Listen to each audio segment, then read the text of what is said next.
everybody. Welcome to the Hallmarkies podcast. And we're really excited today. We have with us producer of the new upcoming feature film, Unbreakable Boy, with us. We have Kevin Downs here. And thank you, Kevin, so much for coming on the podcast. Good to be here. Yeah. So this is your first time on the podcast. I'd like to give you a chance to introduce yourself and tell us a little bit about how you ended up becoming a producer. What inspired you? Well, I started as an actor way back when I was in high school and college, and moved to LA to act. And about in my mid-20s, somebody had encouraged me, you should try to produce a film. So a buddy of mine and I decided to write a script, and we went out and made it, and grabbed some friends, and it turned into a movie. And then I realized, okay, I love to do this. I want to do this more. And so one movie led to another movie, and that's all I've done ever since. Mm-hmm. Did you have films growing up that really inspired you? Well, the first one, when I was a kid, I was like 6, 7 years old, was Rocky. I mean, when I saw Rocky, Okay. I was like mesmerized. I was changed forever. I mean, that's the power of film, when a movie just sticks with you for so long, especially when you're young. But I've always had a heart for the underdog and the stories that I gravitate towards. And it's probably because of Rocky and how that film sort of impacted me. I think the first film that I ever saw in a theater was The Shaggy DA. Would have been the first film ever that my parents let me go to a movie theater and watch a movie. So the second film might have been Star Wars, I think. Oh, wow. Yeah. Rocky, Star Wars. I don't remember the order, but those were the time periods. Yeah. So. Oh, that would be very inspiring. Like Shaggy DA. Shaggy DA. I remember it scared me. That movie scared me. I don't know why. I'm not sure why it scared me. I think it was just the concept of being in a big movie theater, like this movie. Oh, yeah. Television. It was like larger than life. Crazy. You're like looking at your dog when you get home, like I know. But now my dog is like the Shaggy DA. We have a sheepadoodle, which looks you do? Yeah, which looks like the Shaggy DA. That's probably we have a sheepadoodle. I never put two and two together. I noticed that you had acted in a number of films on your IMDb, and I was curious, do you think that experience helps you as a producer?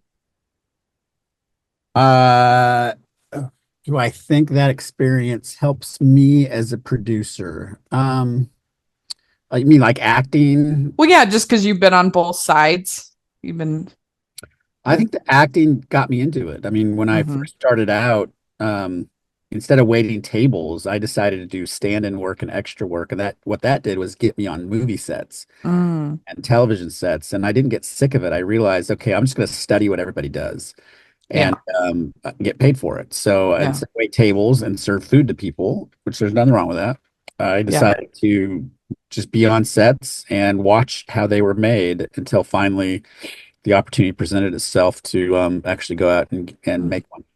Ho, ho, ho. We'd like to take a second and thank our sponsor for this episode of the podcast. It's the Hallmarkies Patreon. Do you love Hallmarkies podcast, especially at Christmas? Do you enjoy the holiday previews, recaps, interviews, and bonus episodes? If the answer is yes, please consider supporting the Hallmarkies Patreon. We need your help to do what we do both during the Christmas season and all year round. But not only do you help a podcast led by strong, independent women by becoming a Patreon, you get to become a part of the Hallmarkies family. Starting at only $2 a month as a patron, you will have access to our Facebook Patreon group where we talk about the movies, shows, and more all year. We also have many monthly patron watch-alongs with guests like Lacey Chabert, Natalie Hall, Paul Campbell, Mary Lou Henner, and more, giving their behind-the-scenes details of their films. As a patron, you also have the chance to provide input into the podcast and even join us at different tiers. So this Christmas season, spread some cheer to the Hallmarkies Patreon and become a member today. You won't regret it. Go to patreon.com/Hallmarkies to learn more. That's patreon.com/Hallmarkies. So you've done a lot of faith-based films. What do you think is the challenge of making a film in the faith-based market? Well, biggest challenge. The challenge in making a film for any market is being able to define your audience. And so I think that's actually one of the benefits of making a faith-based film. Um, back in the day, it wasn't so much a benefit. It was like taboo Mm-hmm. for whatever reason. But now movies are made with audiences in mind, right? Yeah. Well, the hardest thing to do is to make a movie for a general audience because audiences are just so finicky. They're so picky. I think that's why you see this resurgence in Hollywood of audience specific or audience targeted movies and Mm-hmm. faith-based movies. If people are going to show up to them, then of course the studios are going to get behind it. They have no problem getting behind it. Mm-hmm. Yeah. Well, it was interesting. So I talked to Dallas Jenkins, who you worked with on Pageant, and I asked him, "Is it your goal to make Christian movies for general audiences or crowd pleasing movies for Christians?" And he said, "I want to make a movie for everyone with stories that reflect a Christian experience." I'm curious what you think about. How would you answer that question? Yeah, to me, it's all about the story. And so we at Kingdom Story Company, we're about, other than Christmas Pageant, that was a book that was not a true story, but we're about Mm-hmm. taking true stories that showcase the power of the gospel in a way that just gives audiences this rush of hope at the end of it. And because movies are going to move you in a certain direction, right? So it doesn't matter what the movie is, it's going to move you emotionally. Even if you Mm-hmm. think the movie is emotionless, it still moved you to be able to think that that movie didn't do anything to me. Yeah.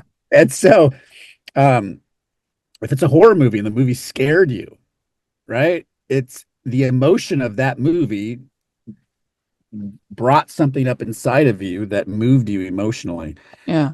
And so for us, this is about, hey, we want to entertain you first and foremost, but we also want you to challenge you to think about how precious your life is and how precious of an impact you can have on other people Yeah. around you, no matter what your circumstances are. That's what I love about Unbreakable Boy, because that literally encompasses what our Yeah. thematic for the movies that we want to make. Well, to me, when the faith-based films work best is when they, yeah, are telling a story, like you're saying, and not concerned with ministry. You know, that's the story first and then the ministry second. Yeah, What? look, right. And to me, it's all about the story. And Yeah. so you can have, it's all about the story. It's all about the execution of the story. You look at a movie of ours like Mm-hmm. Jesus Revolution, which Yeah.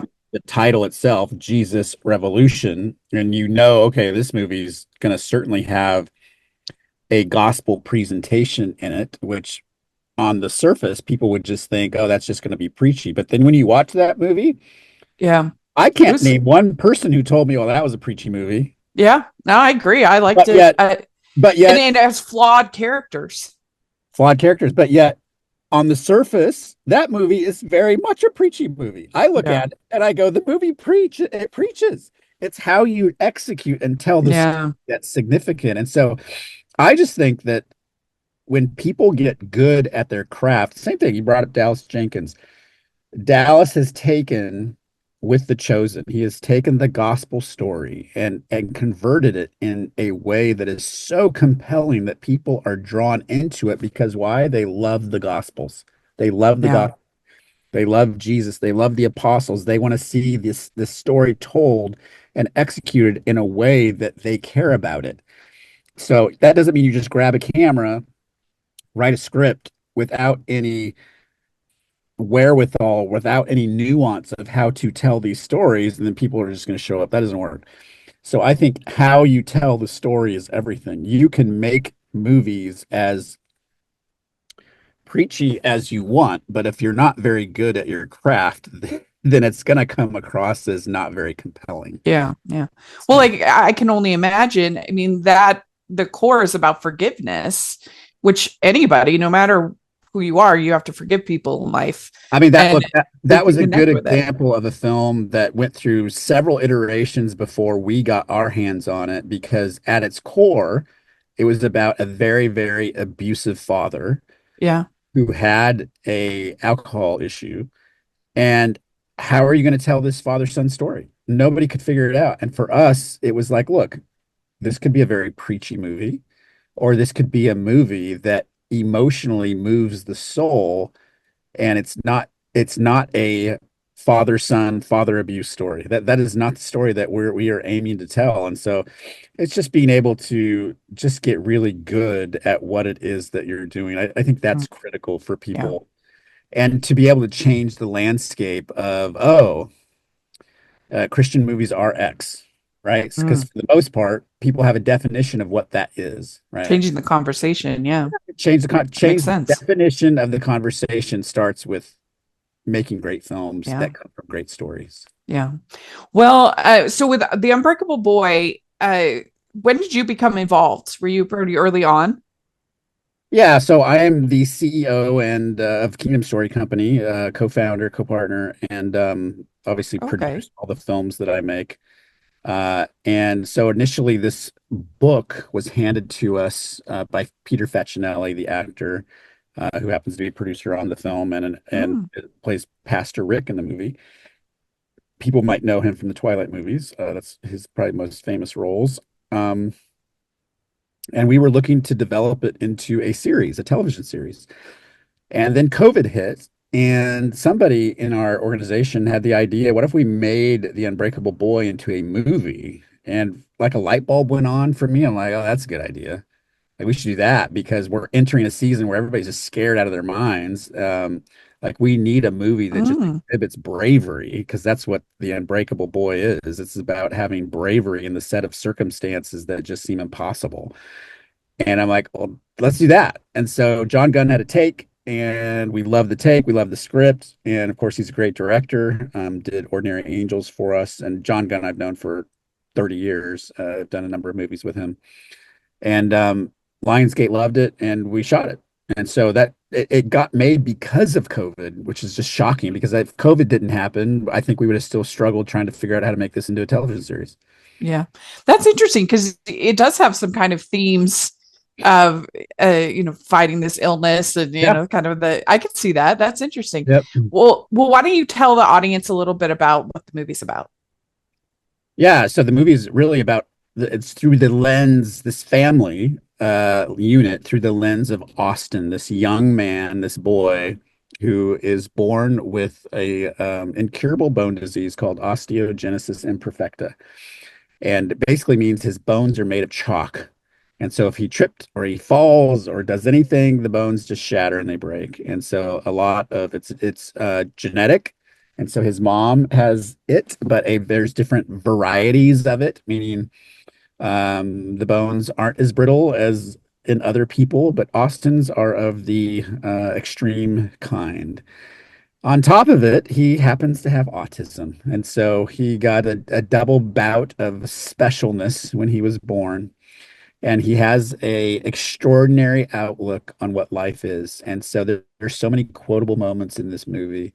And so what it is it's the movie is the told this family's struggle and their story told through the lens of their special little boy who is extraordinary in my mind. And so it's got everything that we struggle with as a family. You know, life is not always perfect. We're all always dealt with challenges. And so Scott and Teresa are dealt with challenges in their family journey, which I won't necessarily give away, but it's something that's very relatable. Each of them individually, very relatable. And but yet how they come together and the resolve that they come together, I think is what makes the movie so extraordinary. So it's a movie that'll make you laugh, it'll make you cry, Yeah. and it'll make you at the end of the day go, okay, I was entertained, but I think I want to go hug somebody. Yeah.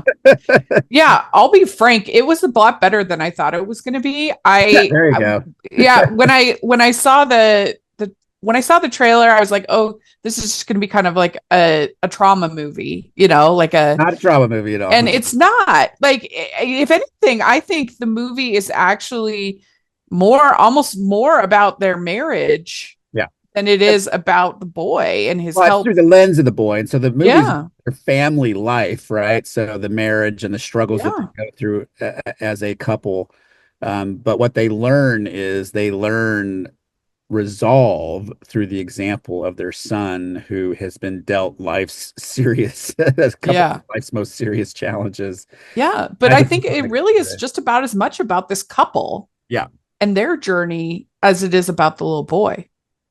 That's right. Yeah, no, it Yeah. is. I think, well, the movie is about the couple. It's just told through the lens of the boy. Yeah. Was it hard to cast to cast Jacob as the boy? Was it hard to Oh, is find a it boy possible? that fit? Yeah, I Yeah. mean, John Gunn and I were like, look, if we can't find the right Jacob, I'm not sure we're making this movie. Because some of the auditions that were coming in just weren't believable. And so we didn't just want to stick anybody in the role. I mean, we really were. I mean, we had Zachary Levi cast. We had a lot of the adult actors cast and really the movie ready to go. And it was hinging on whether or not we could find the right Austin. And then Jacob's audition came in, and it was unlike anything we had ever seen before. I mean, not just for this movie, but for any movie. We're like, Yeah.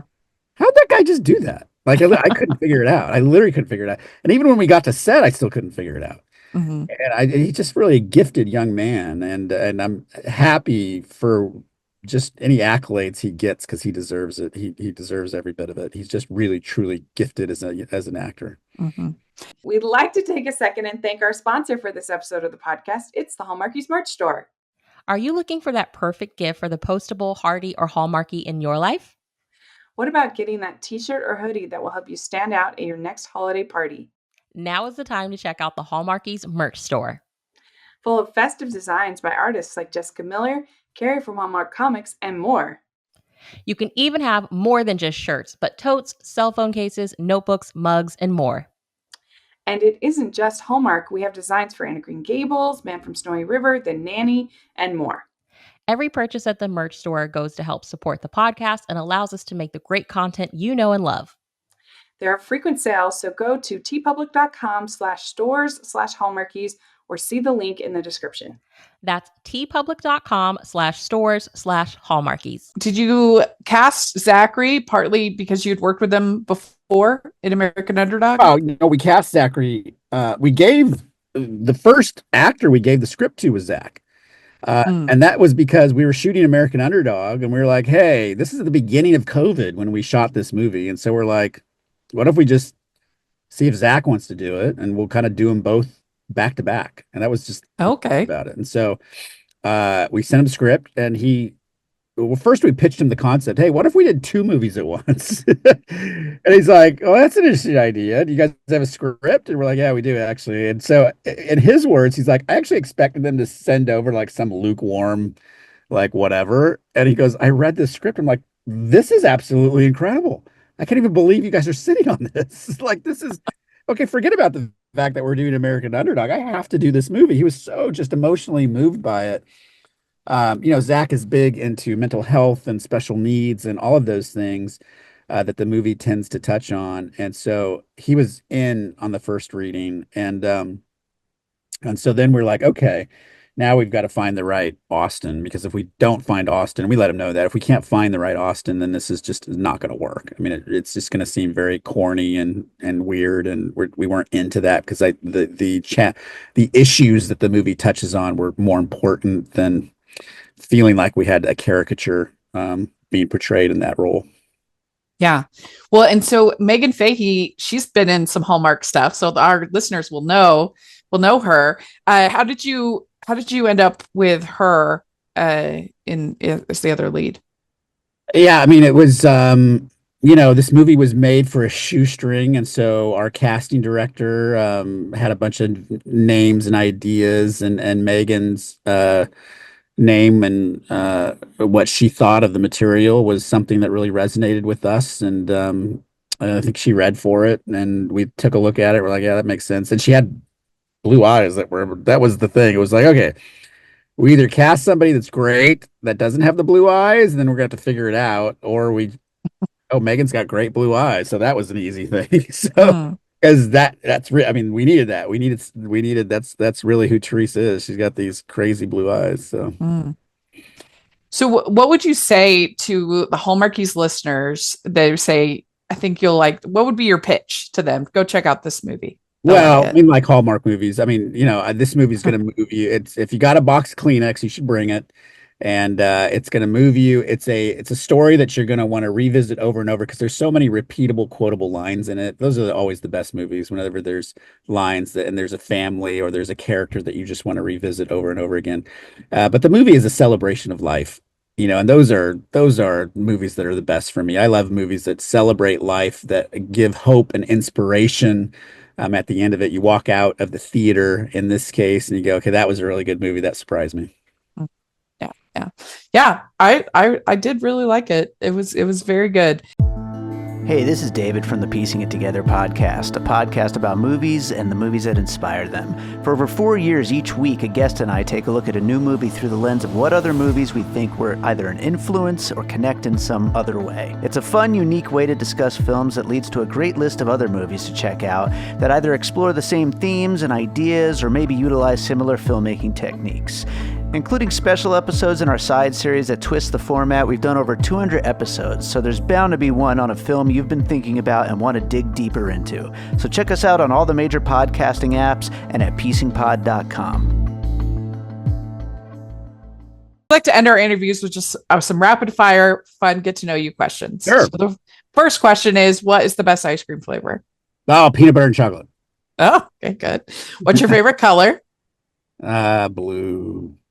Blue. Okay, good. Yep. What music are you into? Well, that's a good one because I make a lot of contemporary Christian music biopics. Yeah, that's true. You do. I'll have to go into that as my answer. So, yeah. That's true. You do. Yeah, and I would say that actress you got to play Amy Grant in I Could Only Imagine. It was more Amy Grant than Amy Grant. She was absolutely amazing.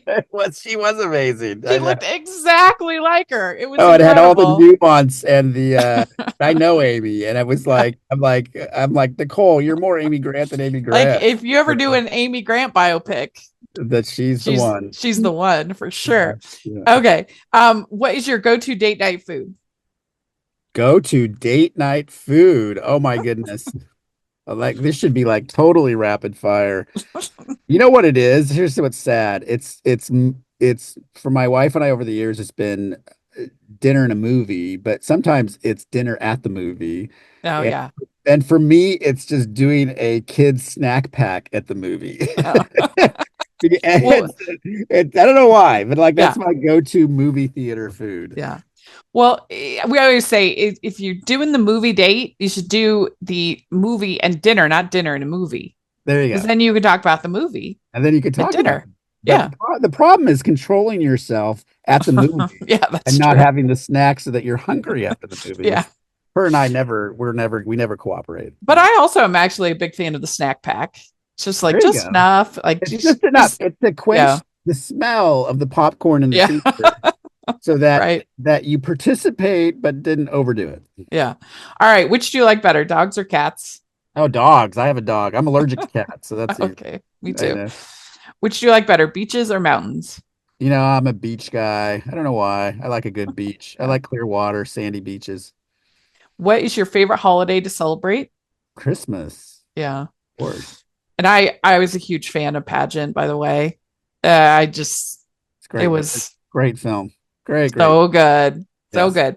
All right. Last question. What is your favorite Hallmark or romantic movie? Oh my goodness gracious. Favorite Hallmark or romantic movie? I'm